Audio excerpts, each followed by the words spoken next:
The year was 2001. In California, the state legislature used to draw the lines for themselves and Congress.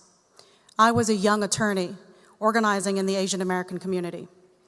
For many people that we helped, this was their first time organizing themselves and testifying before any group of lawmakers.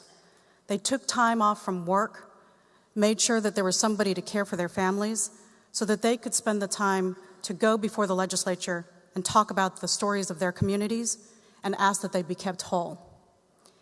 After 4 months of public hearings, the legislature went behind closed doors. It was at that time that I got a phone call from a state lawmaker. I was so excited. I thought, wow, they listened to our testimony. All of that time that we spent talking about our stories, they heard us. Instead, that lawmaker called me to say, Kathy, you are not going to put another fucking Asian in my district. Those were the words spoken by a Democrat who represented the city of San Francisco, one where 1/3 of the residents are Asian American. The year was 2016. In North Carolina, the state legislature drew the lines for themselves and Congress. As a result of lawsuits brought by allies like Southern Coalition for Social Justice, NAACP, and League of Women Voters, the courts threw out those election district lines as racial gerrymanders and ordered the state legislature to redraw the lines.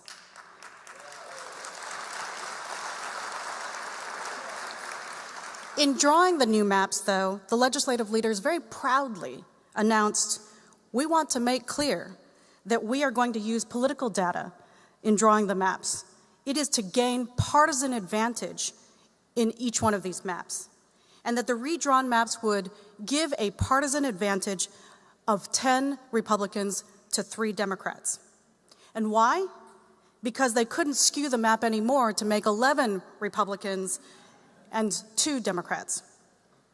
Those were the words spoken by a Republican, a lawmaker from North Carolina, a state where voters are split 50-50 between Democrats and Republicans. I say all of this to remind us that the reality is that when it comes to manipulating district lines for partisan or political advantage, it's not a Republican thing. It's not just a Democratic thing. It's a power thing. And it's time that we, the people, take that power back.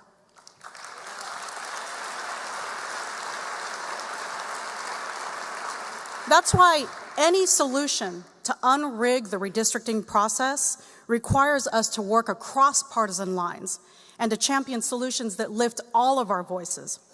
And that's why, as the country turns our hopes to the Supreme Court for a possible constitutional standard to rein in partisan gerrymanders in a pair of cases challenging the Republican rigging of lines in Wisconsin and the Democratic rigging of lines in Maryland, our answer has to be transpartisan.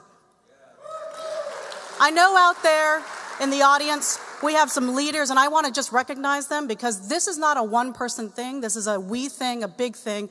I know that we have friends from Campaign Legal Center. Please stand up. Common Cause, Brennan Center. If you're in the audience, please stand up and be recognized.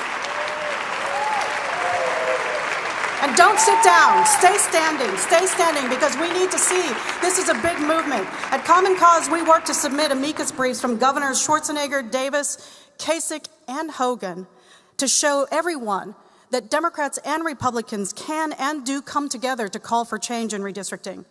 And that's why in California in 2008 and 10, we passed a pair of initiatives to create a transpartisan Citizens Redistricting Commission. I know there are some Citizens Redistricting Commissioners here today. Stand up. Democrats, Republicans, Independents. These are regular folks like you and me who gave their time to listen to people and become the first real independent Citizens Redistricting Commission. They drew the lines in an open, fair, and human-centered process. And if you want to learn more, you can go to tomorrow's session. And that's why we lift up movements that are happening in and around across the states from Ohio and Michigan. Stand up, leaders from Ohio and Michigan. I know you've been gathering signatures. Michigan just turned in over 400,000 signatures. These are amazing people. Missouri and Pennsylvania, stand up. I know you're out there. Oklahoma, Utah, Virginia, Georgia, North Carolina, stand up. You all deserve to be recognized because this movement is made up by people like you and me.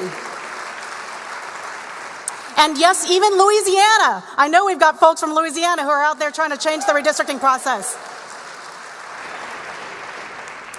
We all know that in order to win these victories across the states, we have to build inclusive coalitions.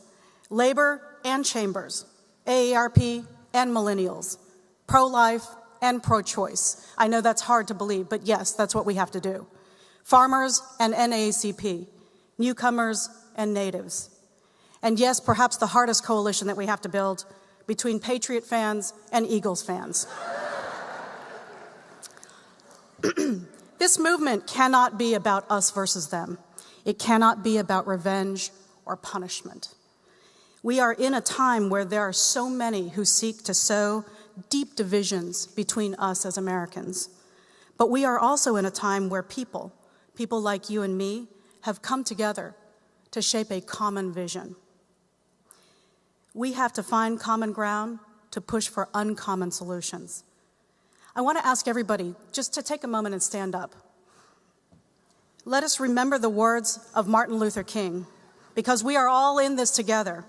Darkness cannot drive out darkness. Only light can. Hate cannot drive out hate. Only love can. Let love and inclusion guide our efforts to fix our democracy. Thank you.